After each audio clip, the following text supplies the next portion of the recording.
በስመ አብ ወወልድ ወመንፈስ ቅዱስ አሐዱ አምላክ አሜን። የአስተርእዮ አንድ ቲዩብ ቤተሰቦች እንደምን አላችሁ? እንደምን ቆያችሁ?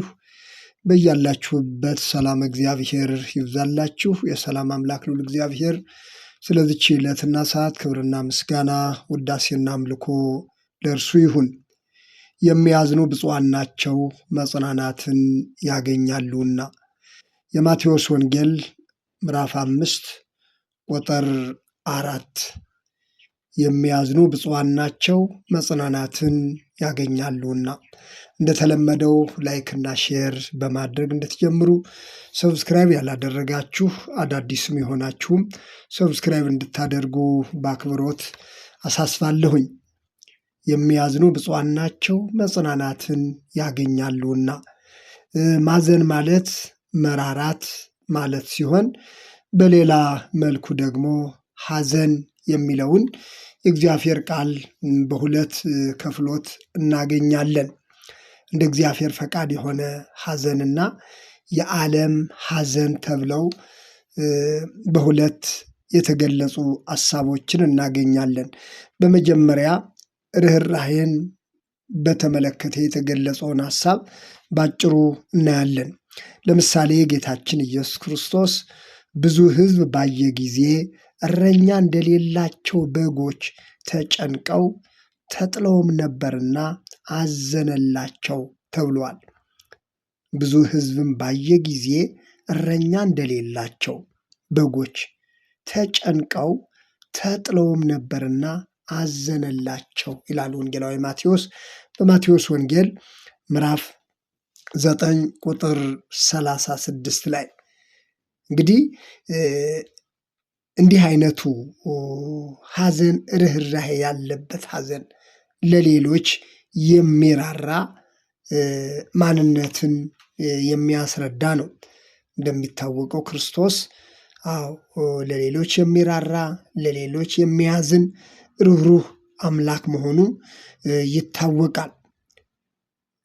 በተመሳሳይ ሁኔታ ርኅራኄውን ለሌሎች ያለውን ሐዘኔታ በተመለከተ በዮሐንስ ወንጌል ምዕራፍ 11 ላይ የተገለጸ አንድ ታሪክ አለ። በአልዓዛር ሞት ምክንያት አይሁድ ሲያለቅሱ አይቶ በመንፈሱ አዘነ ይላል።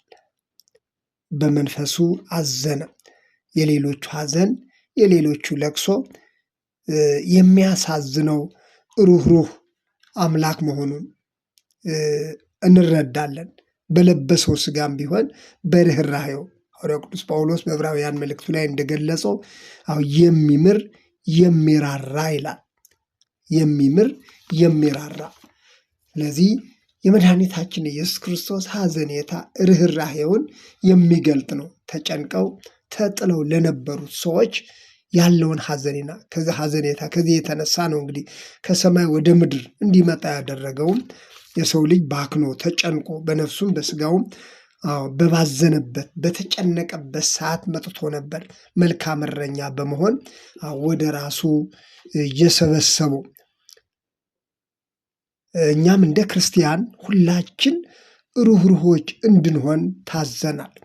እንደ ክርስቲያን ክርስቶስን የሚያመልክ ክርስቶስን የሚከተል ሕዝብም ልክ እንደ ክርስቶስ እንደ አምላኩ እንደ ክርስቶስ ርኅሩህ መሆን እንደሚገባው የእግዚአብሔር ቃል ያስረዳል። አባታችሁ ርኅሩህ እንደሆነ ርኅሩኆች ሁኑ ተብሎ ተጽፏል።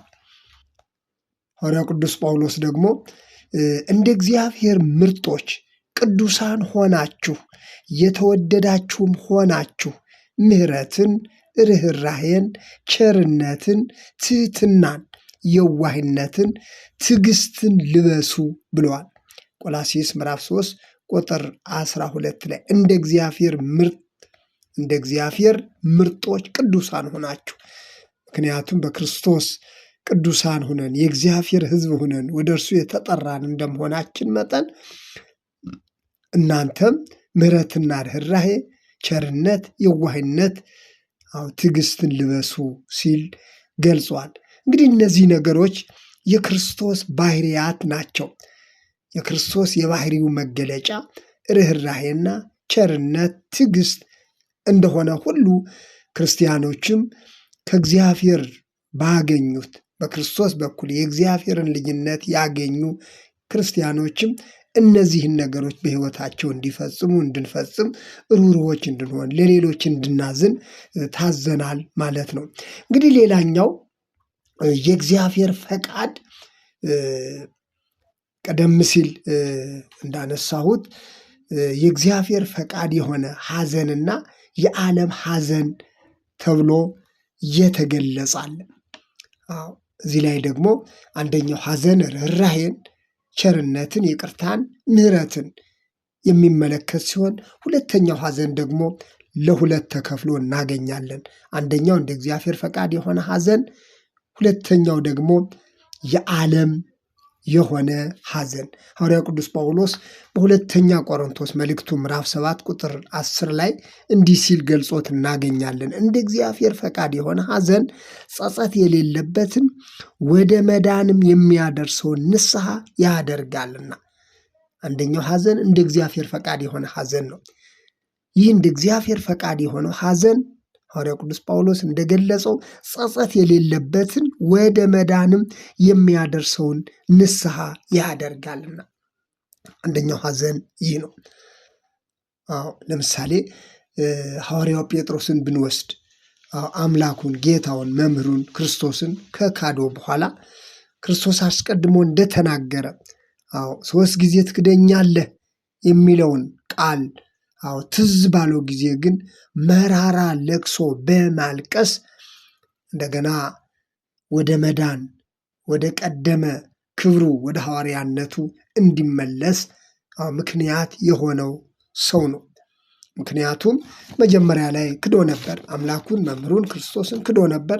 መጨረሻ ላይ ግን መካዱን ሲያውቅ ትዝ ሲለው ምርር ብሎ አለቀሰ ነው የሚለን የማቴዎስ ወንጌል ምዕራፍ 26 ቁጥር 75 ላይ እንደተገለጸው ምርር ብሎ አለቀሰ። ይህ እንግዲህ እንደ እግዚአብሔር ፈቃድ የሆነ ሐዘን ነው። ጸጸት የሌለበት ሐዘን የሚባለው ይህ ነው።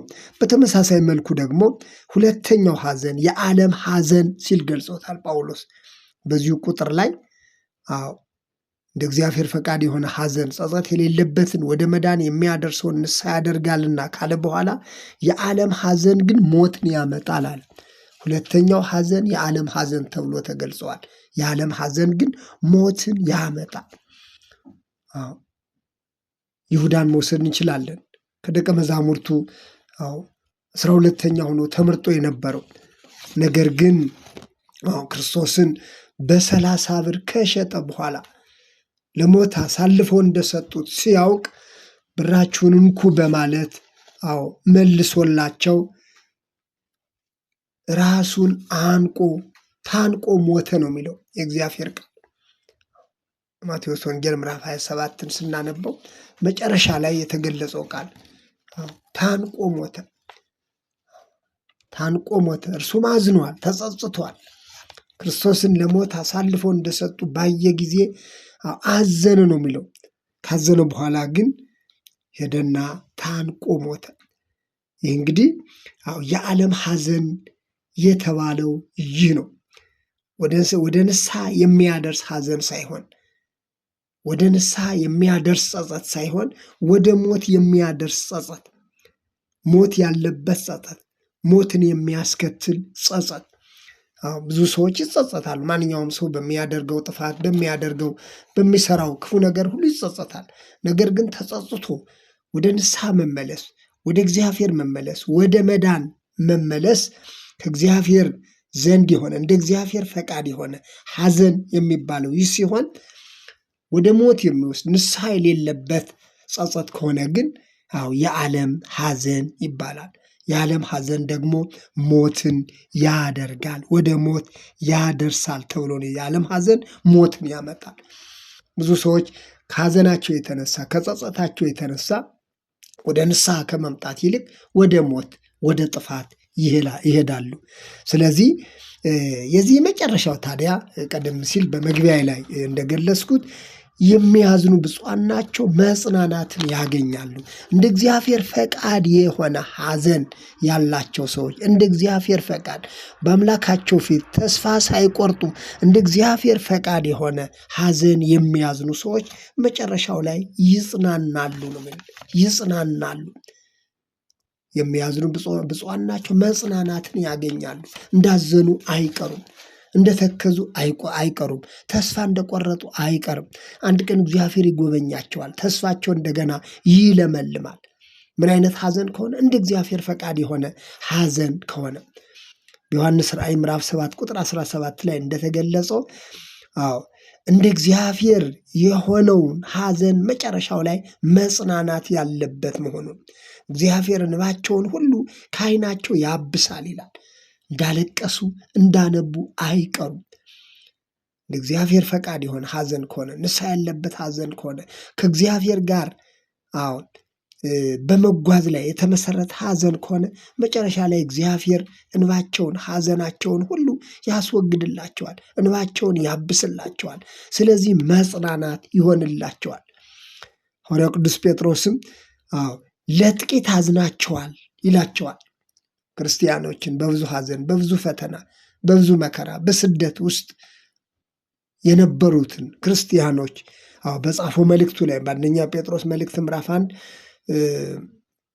ቁጥር 6 እና 7 ላይ እንደተገለጸው ቢያስፈልግ አሁን ለጥቂት ጊዜ አዝናቸዋል፣ ነገር ግን የተፈተነ እምነታችሁ ኢየሱስ ክርስቶስ ሲገለጥ ለምስጋናና ለክብር ለውዳሴም ይገለጥ ዘንድ ነው ይላል። ይገለጥ ዘንድ ነው። እንደዚሁ እንዳዘናችሁ አትቀሩም።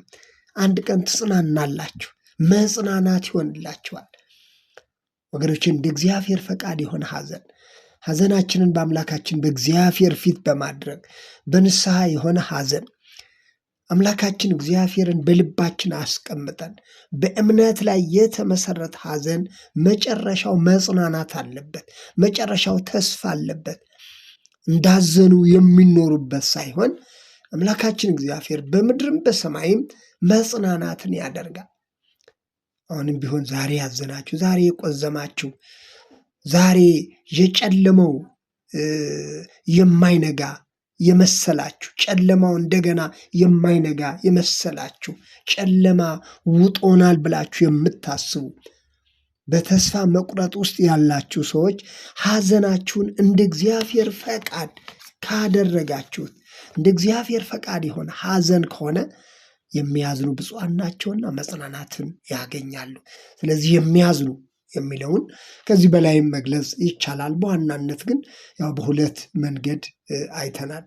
በሶስት መንገድ፣ አንደኛው ለሌሎች የመራራት ለሌሎች የማዘን እንደ ክርስቶስ የሆነ ለሌሎች የሚራራ የሚያዝን ልብ፣ ሁለተኛው ደግሞ እንደ እግዚአብሔር ፈቃድ የሆነ ሐዘንና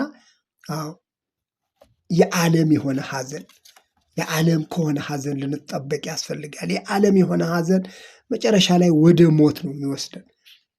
ንስሐ ወደ ሌለበት ሐዘን ነው የሚወስደንና እንግዲህ የሚያዝኑ ብፁዓን ናቸው መጽናናትን ያገኛሉና የሚለው የዛሬው ትምህርታችን ይህንን ይመስላል።